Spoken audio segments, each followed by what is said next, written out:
Each day we strive to make it Black home, Black to the future, Black in one piece. Where being Black is a bop, like a song we replay every 3 minutes and 30 seconds of every day.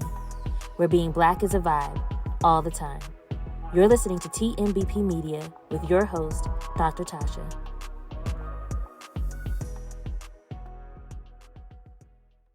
I'm Dr. LaTasha Ely Kelly, also known as Dr. Tasha, the Millennial Black Professor. And as such, many of you know I do like to give lectures. That's pretty much what's going to be going on today. And we're going to kick it off with a pop quiz. I know you all love those. It's low stakes, no pressure, but it is on the honor system. So no phoning a friend, no Googling, no texting, just you and your memory. And we're just trying to get a gauge for how well our K-12 and maybe even our college education did us as it pertains to Black history. The first one is, who was the first Black U.S. Senator? Okay, so you can say it in your head. Anybody? All right, so that would be, if you said in your head, Hiram Revels, you would be correct. Fun fact, Hiram was not elected into the role. He filled a vacant seat that was left open after Mississippi seceded. That leaves us with an extra credit question. Does anyone know who the first Black senator elected to Congress was? That would be Blanche K. Bruce in 1875. We're just getting warmed up. The next one is, who was the first Black astronaut to go to space? That would be retired Air Force Colonel and aerospace engineer Dr. Guy Bluford, who made history on August 30th, 1983, as the first Black astronaut to travel to space aboard the Challenger shuttle. Another bonus question, who was the first Black woman in space? Anyone? Ding, ding, ding, ding, ding. Yes, Mae Jemison in 1992. You got it too? Okay, excellent. The next one is, who was the first Black woman to argue a case before the U.S. Supreme Court? That would be Constance Baker Motley. She actually argued 10 cases before the Supreme Court. She won 9 of them, and one of those wins paved the way for James Meredith to integrate the University of Mississippi. She later became the first Black woman to serve as a federal judge. Next, which Black chemist developed a crucial compound that allowed blood plasma to be stored for longer periods, revolutionizing blood transfusions and saving countless lives during World War II? Let me show the picture, that might help. Anyone? Yes. Okay. So don't feel bad, y'all. He has a little home team advantage, okay? He may have been listening to this presentation.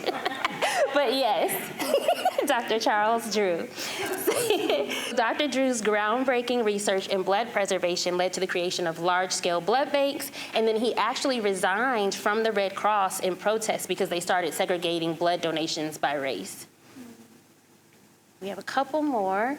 Next, which Black inventor developed an early version of the gas mask and a traffic signal system that improved public safety? You remember reading about it?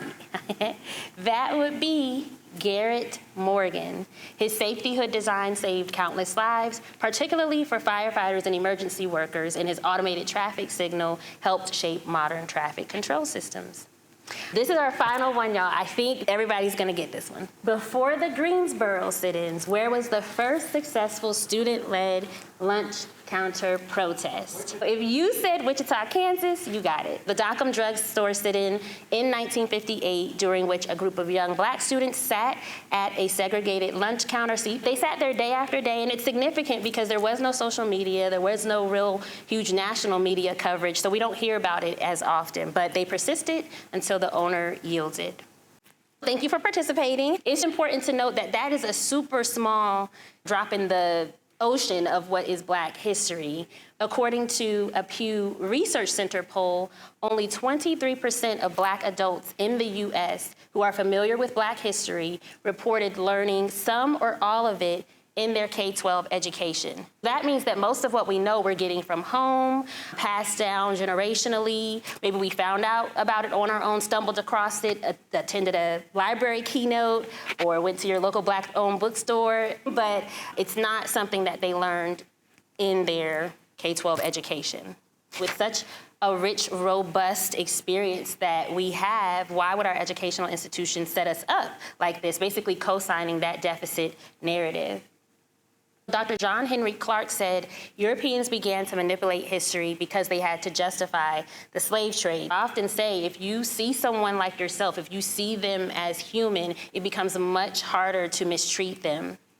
Miriam Makeba, South African singer, songwriter, actress, and civil rights activist, said, the conqueror writes history. They came, they conquered, and they wrote. You don't expect people who came to invade us to write the truth about us. To that end, our history was erased, distorted, and rewritten to fit a specific narrative and objective.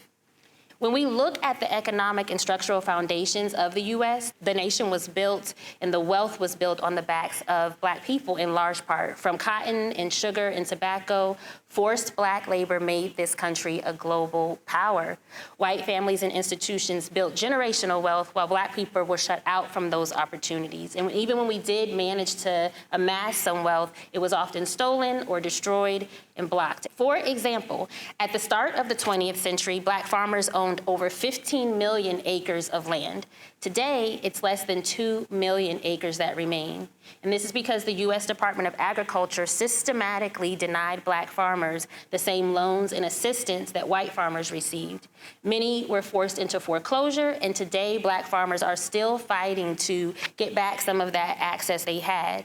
The land debt didn't stop there. Have any of you been to Central Park in New York? If you ever go, know that before it was Central Park, it was Seneca Village. So it was a neighborhood of Black landowners, and there were others there, but it was predominantly Black, working class families, churches, and businesses. In the 1850s, New York City was like, hey, this would be a perfect place for a park for the wealthy. They seized the land under eminent domain and forced the Black families out. Bruce's Beach in California and Lincoln Beach in Louisiana. These are just two of the beaches that Black people created to have a safe space to enjoy themselves, where they could be tucked away from some of the violence that they were experiencing, but even these were stolen from them by the government. Entire cities, entire economies were wiped out. We're familiar with the Tulsa Massacre in 1921. There's also Rosewood, 1923. They suffered a similar fate when a white woman falsely accused a Black man of assault that led to the massacre of Black residents in the town's ultimate destruction.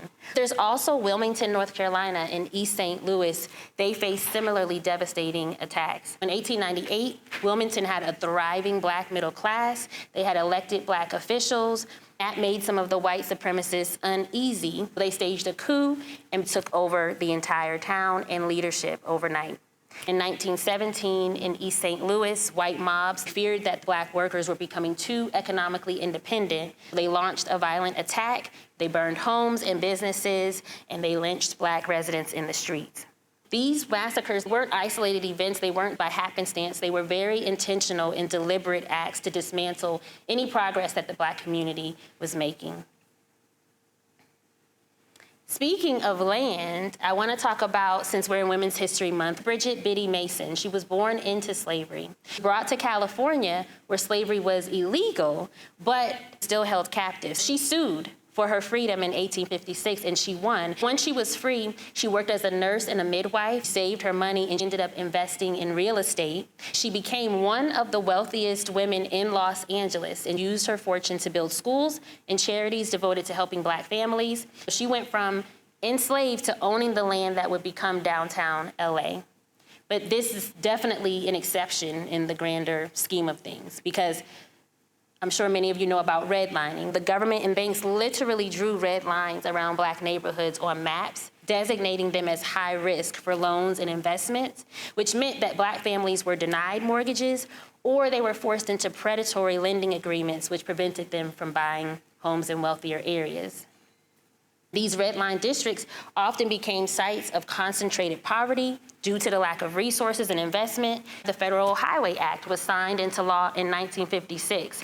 It was framed as a national effort to improve transportation, but in reality, many of the highways were deliberately routed through Black neighborhoods, again, displacing Black families and destroying these thriving communities. There's areas like the Rondo neighborhood in St. Paul, Minnesota, once centers of Black wealth and culture. They were demolished to make way for these highways, and it left residents with no compensation and forced many of them into poverty.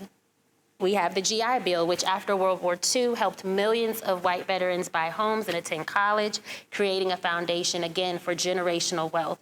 But Black veterans were often excluded. The banks denied them home loans, and many universities refused to admit them. As a result, again, we have this foundation of home ownership and higher education as the roots for wealth in the white community, while Black families were shut out, deepening that racial wealth gap.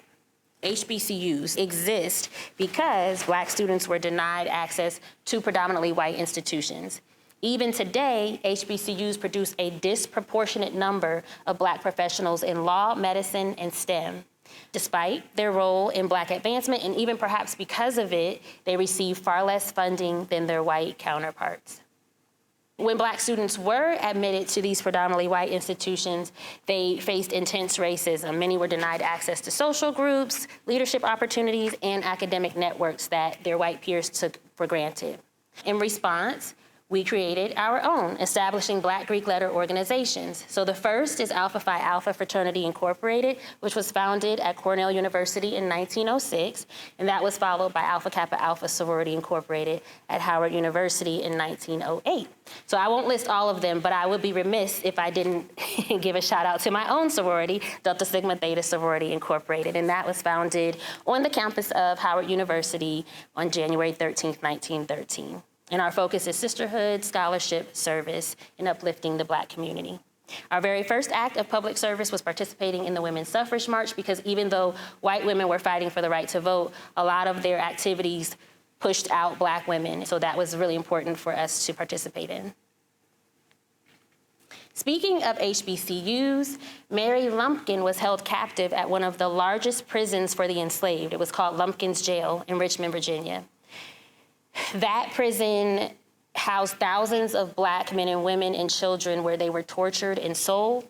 After the Civil War, the prison owner died, and Mary inherited the property. She leased the building to a Baptist minister, and he established a school for Black Americans that later became Richmond Theological Institute, and eventually that merged with Wayland Seminary of Washington to become Virginia Union University, which is an HBCU that still stands. As we so often do, Mary Lumpkin took a site built on suffering and reclaimed it as a space for Black liberation, education, and empowerment. You'll see this theme of reclamation throughout the talk, but the longstanding impacts of historical racial disparity is widespread, and we see this even in healthcare. We cannot forget the Black midwives who were the primary maternal health providers in rural communities. For generations, Black midwives delivered babies safely, especially where hospitals weren't accessible. But in the early 1900s, new medical laws made midwifery illegal, branding these highly skilled women as untrained to push people toward white male doctors, which ultimately led to the decline of Black maternal health care. We still see the impacts of that today when it comes to Black maternal health and mortality rates. When Black people weren't allowed to ride a public transit system in North Carolina, in 1926, 13 men put their money together and founded Safe Bus Company, and that grew into the largest Black-owned transportation company in the world at that time.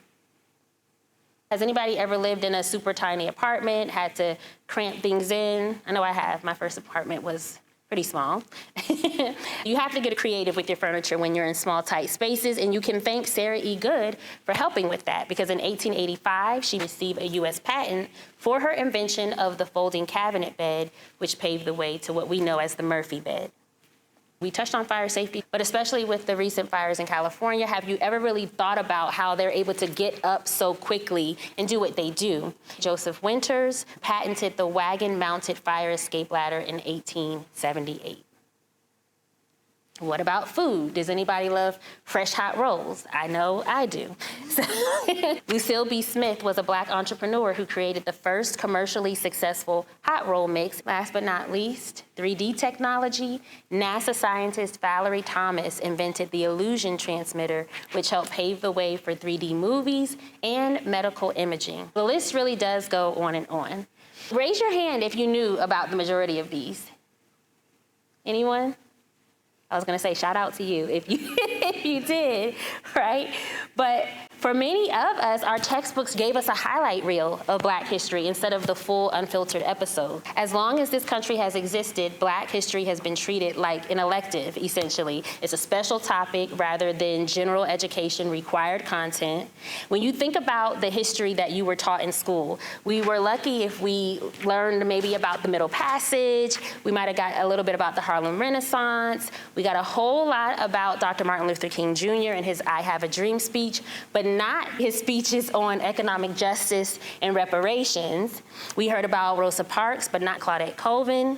And we got a carefully curated list of acceptable Black heroes that were palatable and that didn't challenge us personally or nationally to take accountability. If you leave this talk with nothing else, I want you to remember that Black history is American history. It's not a side story. It's not an interlude that always gets skipped for your next favorite song or a limited edition release that gets dusted off every February and then put back on the shelf by March 1st. That's why I think it's super appropriate that we got snowed out last month and we're doing it this month. It's Women's History Month, but listen, it's Black history all year long. So I'm very appreciative that y'all have come out tonight. Every part of this country, its economy, its culture, its political structures, shaped by Black hands, Black minds, and Black labor. Yet we're still in 2025 having this conversation about, is teaching Black history divisive? Dealing with states banning books that tell the full truth. School boards fighting over whether mentioning Black struggle makes white students feel guilty, and companies rolling back their DEI initiatives. The question really isn't why should we recognize Black history beyond Black History Month, it's why haven't we been doing it all along? It's now what? What are we gonna do about it? That's why we're here today. Yes, we're gonna talk about Black history, but also to consider what the country would look like if our stories had always been told truthfully, woven into the very fabric of our living and our learning and our being, regardless of our skin color. We're gonna talk about what was erased and why, which we just did. We're gonna talk about what we need to reclaim and how, and leave with real, actionable, no excuse ways to honor, amplify, and live Black history every single day. Every February, something interesting happens. Suddenly, Black history becomes mainstream approved. Corporations scramble to show off their commitment. They roll out their Black History Month playlist, their special edition product packaging. We also see politicians who are super anti-DEI posting Happy Black History Month and Rosa Parks quotes. And right on cue, you'll also hear the same tired argument, why do we even have a Black History Month? Shouldn't we just teach history as history? On the surface, to some, that may seem like a reasonable question, because after all, we did say that Black history is American history, right? But shaping history is about shaping power. When you control history and the telling of it, you also control who gets to be seen as a full participant in the North American story. And this is exactly what Dr. Carter G. Woodson was fighting against when he launched Negro History Week in 1926. He wasn't interested in making people comfortable. As one of the first Black Americans to earn a PhD from Harvard, founder of the Association for the Study of Negro Life and History, and someone who refused to let history be rewritten to erase Black brilliance, Dr. Woodson was a historian and a strategist and a disruptor. He saw how history books credited Europeans for innovations that African civilizations pioneered, and how Black labor built the U.S. economy, but Black people were written out of economic success, and how enslaved people were described as workers as if they had a choice. Dr. Woodson introduced Negro History Week as a tool for permanent change. It's never meant for Negro History Week to be 1 week forever or to even be only a month. He wanted it to become something that was integrated into the mainstream curriculum, but that's not what happened. There was pressure from students at universities that they wanted to see Black studies studies programs. There were academics that wanted to see more focused on Black history. There were civil rights activists pushing back against historical erasure, and that is ultimately what led to Black History Month. You might think that's a win, and it is to a degree, but instead of history being fully integrated, it really became compartmentalized in exactly what we see today, relegated to 1 month, and the shortest month at that. I know that many prefer not to play the what if game, but I do want us to do something a little different today. We usually try to live with no regrets, life be lifing, you have to push forward. But tonight, if you're comfortable, I want you to just close your eyes and take a deep breath and really try to envision a world where Black history was never erased, where it was never distorted and it was never selectively ignored, where Black children grew up seeing their history, not just their oppression, where Black brilliance was as well known as Black suffering and Black contributions were fully acknowledged in real time, not decades after the fact, often when the person is long gone. What would that world look like? If Black history had always been truthfully told, woven into the very fabric of North American life, the world, and particularly the United States, would be fundamentally different in nearly every way, culturally, politically, economically, and socially. This alternative reality would not just be a shift in narrative, but a deep restructuring of power, identity, and collective memory. In this alternate world, Black history would not be a niche subject relegated to February, nor would it be confined to the narrow lens of enslavement. Instead, it would be a dynamic, integral part of the historical record from early childhood education onward. Children would learn about Dr. Martin Luther King Jr. and Rosa Parks, yes, but also the vast contributions of African civilizations before European contact. Ancient African societies, Mali, Songhai, Ghana, Zimbabwe, they would be as commonly understood as Greece and Rome. They would learn that African cultures thrived with complex social, political, and economic systems long before the transatlantic slave trade. The role of Black people in the American Revolution, the Constitution's formation, and the fight for independence would be a standard part of U.S. history. It would be required learning. Crispus Attucks, Phyllis Wheatley, and Prince Hall would be household names, and the labor and ingenuity of enslaved and free Black artisans, architects, engineers, innovators, and soldiers would be understood as foundational to the nation's success. Students would learn about how enslaved Africans brought agricultural knowledge that transformed economies, how Black midwives and medical practitioners influenced health systems, and how Black intellectuals helped shape economic and legal frameworks. Instead of viewing technological advancement through an overwhelmingly white Euro-American lens, the curriculum would reflect the essential Black contributions to medicine, engineering, and space exploration.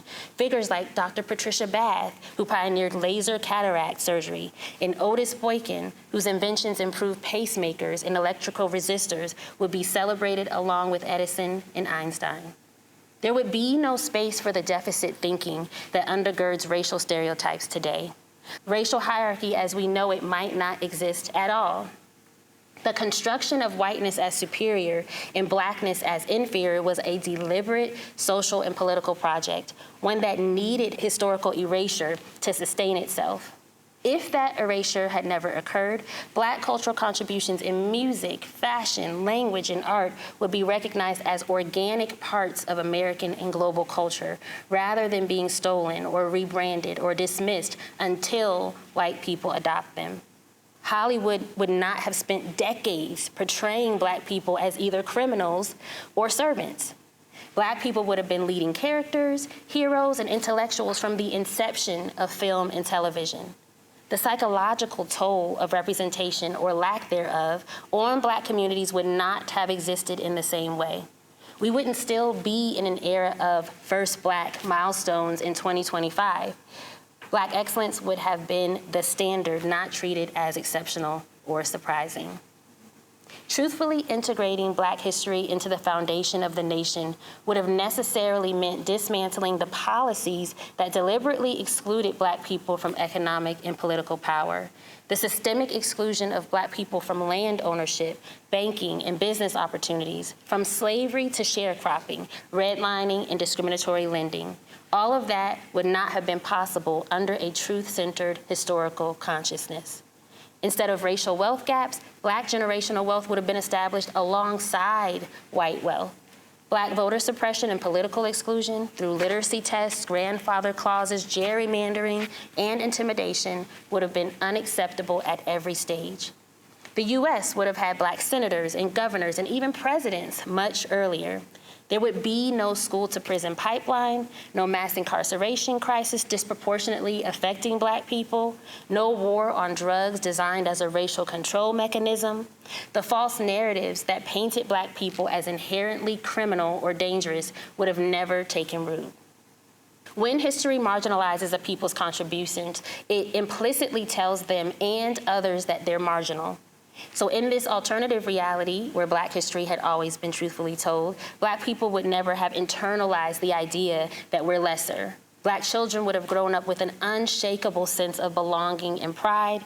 There would be no racial gaslighting. Today, when Black people point out systemic racism, often we're told that we're exaggerating or it's imagined.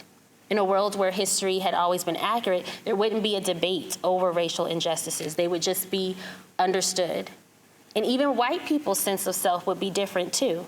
White identity in the US was historically constructed on a foundation of superiority. So if history had always been truthful, whiteness would not be the default standard of success or intelligence or beauty. White people would not have been conditioned to believe that they discovered lands or cultures or innovations that existed long before their arrival. And there would also be a global ripple effect. The entire world would look different. Instead of being portrayed as a continent of poverty and despair, Africa's historical richness would be widely acknowledged, shifting how global powers interact with the continent. The Caribbean and Latin America would be understood as Black diasporic centers, as the forced severing of Black identity from Latin America and the Caribbean would not have occurred, and Afro-Latinx identity would be more widely recognized and honored. We would live in a world where racial disparities wouldn't be so stark because the systems that created them wouldn't have been able to flourish unchecked. The US would be a fundamentally different nation, one that lives up to its professed ideas of equality and justice rather than actively undermining them at every turn. Instead of this rich, affirming, and accurate history, the mainstream US narrative has reduced Black history to slavery, segregation, and suffering, ignored Black brilliance, leadership, and global influence, positioned Black contributions as add-ons rather than foundational, and allowed anti-Black systems to remain unchecked under the guise of colorblindness. And again, this wasn't accidental. It was a deliberate effort to control narratives and maintain racial hierarchies. But the work of retelling, truth-telling, re-education, and historical correction is ongoing, and it's happening right here in this room tonight. And it's essential for moving toward this more just and equitable world that could have been. You can open your eyes if they were still closed. When most people think about Black history in America, their minds go straight to the Deep South, to Montgomery, Selma, Memphis. They picture Birmingham's church bombings. They think of the marches to Selma, to Montgomery. They remember Greensboro, North Carolina, as the birthplace of the sit-in movement. And I will be honest, as a Virginia native, Kansas was not on my Black history bingo card before moving here. But as we discussed during our pop quiz, Kansas has been on the front lines of Black resistance and resilience and revolution for over a century. Where did the landmark case that ended legal school segregation begin? Where was the first all-Black settlement west of the Mississippi, founded by formerly enslaved people seeking freedom and autonomy? Right here in Kansas. After the Civil War, Kansas became a beacon of hope for newly freed Black people looking for a fresh start. Between 1870 and 1880, thousands of formerly enslaved Black families migrated here in what became known as the Exoduster movement. It seemed like the perfect place to build. But the reality was a little bit more complicated. There were still racist policies that kept Black settlers from accessing land grants and resources and jobs. And even though many white Kansans were anti-slavery, that did not mean that they were pro-Black. There were still Black migrants who faced extreme poverty and were often left to fend for themselves. But they persevered. They built thriving, self-sufficient Black communities. Nicodemus was founded in 1877. That's one of the most well-known. It flourished for a while. It had Black-owned businesses, schools, churches. But again, systemic obstacles made long-term survival difficult. So there was lack of access to infrastructure, deliberate exclusion from economic support, racist policies that made it hard for them to compete with other settlements. Many Black families ultimately were forced to move elsewhere. But the spirit of resistance never left Kansas, and that's what we see in the Dockham sit-in. There's Brown v. Board of Education. By the early 1950s, there were Black parents in Topeka who were tired of their children being forced into underfunded, segregated schools. One of those parents was Oliver Brown, whose daughter, Linda Brown, had to travel way across town to an all-Black school instead of just going to the closer all-white one. With the NAACP's backing, Brown and a group of parents challenged Kansas school segregation laws. That led to the Supreme Court decision in 1954, which struck down separate but equal. Unfortunately, the schools really dragged their feet on desegregating for several years, and many white families ended up fleeing to private schools in suburban districts to avoid the integration. So the fight wasn't just in the South. It definitely included Kansas. And as a Wichita transplant who's been welcomed and accepted here, I'm standing on the shoulders of these giants that did this work. I definitely wanted to call out the fact that Kansas is now on my bingo card. Part of how we carry this legacy forward, honoring Black history 24/7, 365, means the next time someone says, oh, I didn't know Kansas had this much Black history, you can be well-versed enough to tell them otherwise. And the next time someone downplays the Midwest role in civil rights, you can educate them. And the next time someone says that Black history is extra or separate from American history, you can check them.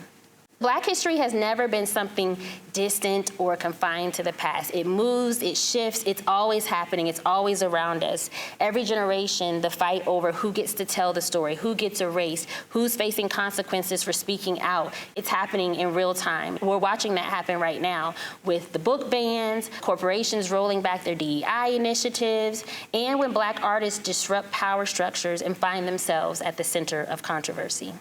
These moments aren't random either, right? So just like the exclusion is intentional, these instances of Black people, of Black artists pushing back are intentional as well. And they really serve as case studies in this ongoing battle for Black visibility and Black storytelling and Black autonomy.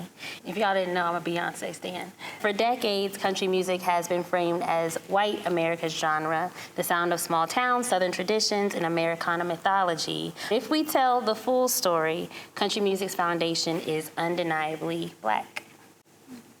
The banjo, brought to America by enslaved Africans. The earliest country melodies shaped by Black blues musicians. One of the first musicians to ever perform at the Grand Ole Opry was a harmonica player, a Black man named DeFord Bailey.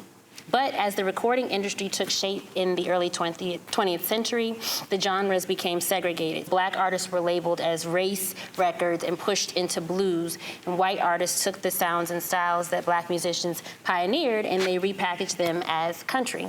And the industry locked Black artists out of the mainstream while white performers became the face of the sound that they didn't create. We see this pattern not just in country music, we see it in rock and roll with people like Sister Rosetta Tharpe, Chuck Berry, and Little Richard.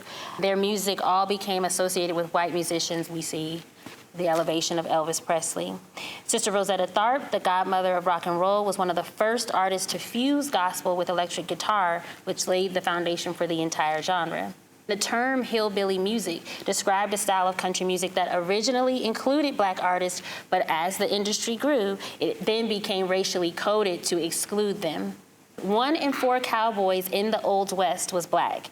But Hollywood, of course, tells a different story. So when we watch those movies, I remember growing up and my uncles were really into Westerns and all the cowboys were white. They replaced figures like Nat Love and Bill Pickett with whitewashed versions. And even the term cowboy originally referred to black cattle workers before white ranchers took it for themselves. So when Beyonce revisited country music with Cowboy Carter, she already knew what she was getting into. She performed Daddy Lessons at the Country Music Association Awards in 2016 with the Chicks. The country music fans had a complete meltdown. They said that she didn't belong. They dismissed the song. There were racist comments being made from the audience. But with Cowboy Carter, she built an entire album around black country music's legacy. She brought in Linda Martell, which was the first black woman to chart in country music, whose career was cut short by racism. She collaborated with black country artists like Tanner Adele and Shabuzi, voices that country radio really largely still overlooks. She blurred genre lines, mixing country, blues, and hip hop. As expected, the Country Music Association pretty much ignored the album. Radio stations were refusing to play her songs, even though listeners were requesting it. And a whole lot of country fans had a lot to say about what country music should sound like.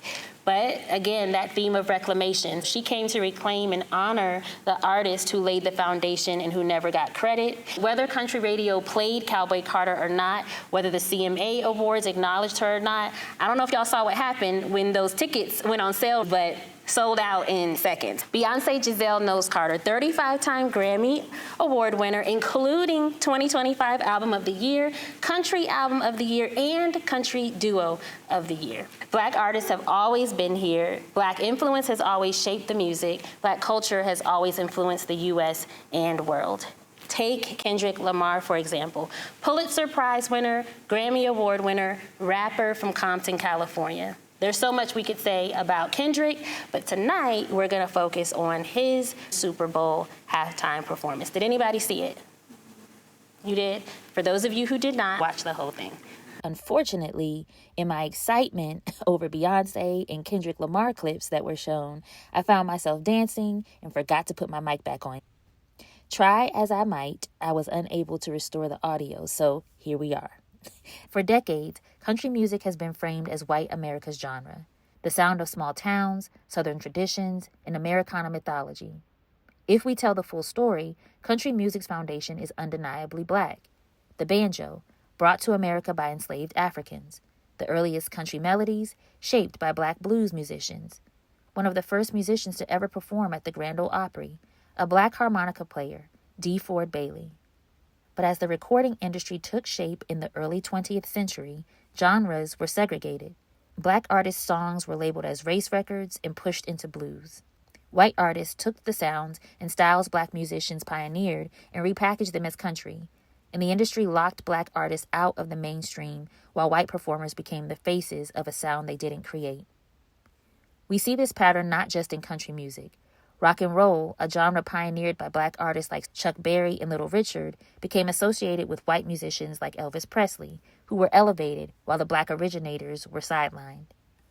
Sister Rosetta Tharpe, the godmother of rock and roll, was one of the first artists to fuse gospel with electric guitar, laying the foundation for the entire genre. The term hillbilly music described a style of country music that originally included black artists, but as the industry grew, it became racially coded to exclude them. And let's talk about cowboys. 1 in 4 cowboys in the Old West was black. Yet Hollywood told a different story, replacing real figures like Nat Love and Bill Pickett with whitewashed versions. I can recall summers at my aunt's house in North Carolina. My uncle loved Westerns, and all the cowboys were white. Even the term cowboy originally referred to black cattle workers before white ranchers took it for themselves.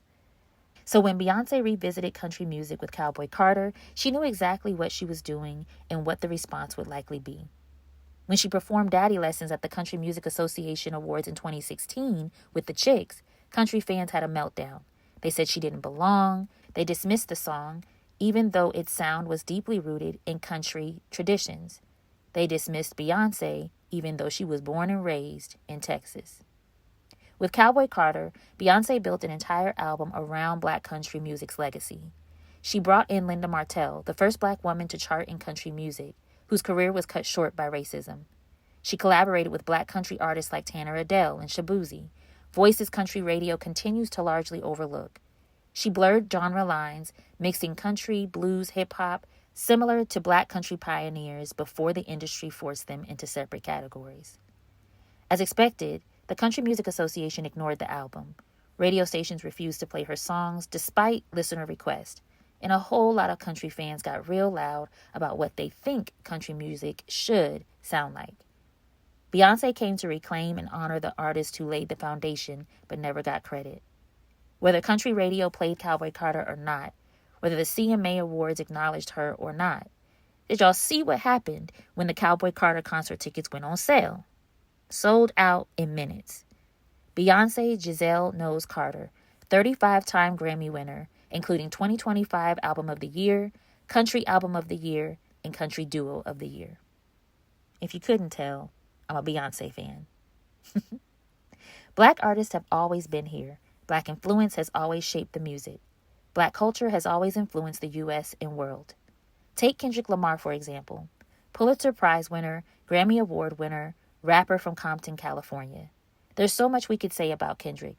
Right now, let's focus on his recent Super Bowl halftime performance. Again, highly encourage you to watch it now if you haven't already. Game over. Pause for a minute and think about how that show made you feel. For some, it made you proud. Some, it made you dance. Others, it might have made you uncomfortable. That's because Kendrick Lamar has always understood something fundamental. That performance is more than entertainment. It's messaging. And his Super Bowl halftime show was a direct engagement with history, power, and Black visibility. He understood the assignment. Everything about that performance was deliberate. And we're just going to break down a very small portion here. The performance opened with Samuel L. Jackson dressed as Uncle Sam, standing over Kendrick. Uncle Sam has always been a symbol of national authority in the U.S. But here, he wasn't just representing patriotism. He was the voice of control, censorship, and the white gaze that polices Black expression embodies. When Uncle Sam shouted, "Too loud, too reckless, too ghetto," that was a call back to every time Black people have been told to tone it down. You're too loud. You're doing too much. When he asked Kendrick, "Do you even know how to play the game?" that was a reminder that no matter how successful a Black person becomes, they are still expected to navigate within the prescribed rules that only apply to us. And what did Kendrick do? Moved on to perform Humble with all Black male dancers forming an American flag with their bodies. That wasn't a patriotic tribute or celebration. It was a visual statement that Black people built this country, but are treated as outsiders within it. At one point, Kendrick faced the camera and said, "The revolution is about to be televised. You picked the right time, but the wrong guy." This was a callback to Gil Scott-Heron's legendary phrase and a warning, a reminder that Black artists, Black people who use their platforms to challenge power are often seen as threats, and the notice that, despite this, the revolution is already happening. Shifting gears a bit, let's take a brief look at one of the most recent instances of corporate rollbacks of DEI initiatives. These moves are not simply about economics or a business decision. It's about power, control, and political calculation. For years, DEI initiatives gave corporations an opportunity to market themselves as progressive, inclusive, forward-thinking. But when the backlash came, when conservative activists targeted brands for being too woke, Target made a choice not just to scale back, but to make a statement signaling to right-wing consumers that they got the message. This is how erasure operates. Black voices and representation are conditional. Welcome when they drive profits, disposable when they challenge power. The same is true for many of us when navigating the workplace. Thoughts, ideas, and voices welcome when improving the company's bottom line, but silenced, reprimanded, and retaliated against when calling out injustice. Beyoncé, Kendrick, Target. These moments tell us everything we need to know about how history functions in the present and how power operates in real time. We've traced the fight for Black history and Black truth from Kansas to Kendrick Lamar. But what do we do with all this? I once heard someone say, knowing history is one thing, but honoring it requires action. You ever had that friend who listens to all your problems, nods sympathetically, maybe even throws in the occasional, "That's wild," and then does absolutely nothing? And sometimes that's what you need, right? You just need a listening ear. But sometimes you need a hand. You need some help. You need some support. You need more than a "that's wild." The "that's wild" with no action is where too many people land when it comes to Black history. They hear it, they agree something should change, something ain't right, but when the moment to act comes, they freeze and decide, you know what, that's not my fight. But it is your fight. If Black history is American history, and it is, we all must commit to the following. Step 1. Tell the truth even when it's uncomfortable. The erasure of Black history depends in part on people being too polite to correct it, not wanting to be mean or hurt feelings or make someone uncomfortable. Listen, I get it. Confrontation can be awkward. No one wants to be that person at the dinner table, the work meeting, or the PTA meeting. But sometimes you gotta be that person. Let's say you're at a family gathering. Your uncle, the one who gets all his news from half-read Facebook posts, says something like, "Slavery was bad, but a lot of Black people came to America for opportunity too."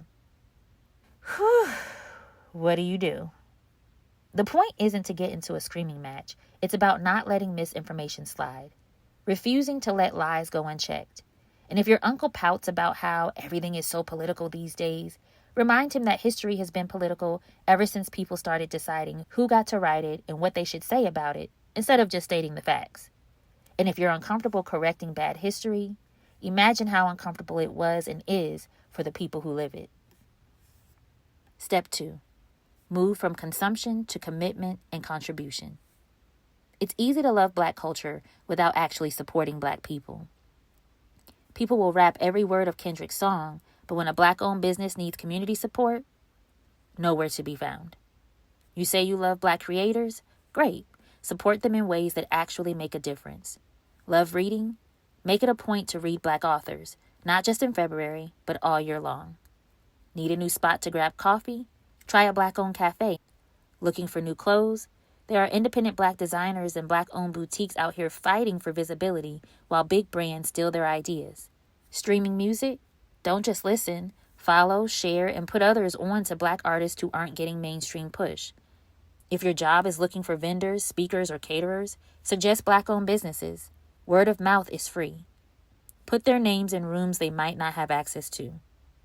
If a Black film is in theaters, show up on opening weekend when ticket sales have the biggest impact. Run it up like we did for Sinners. That's what it looks like to move from consumption to commitment and contribution.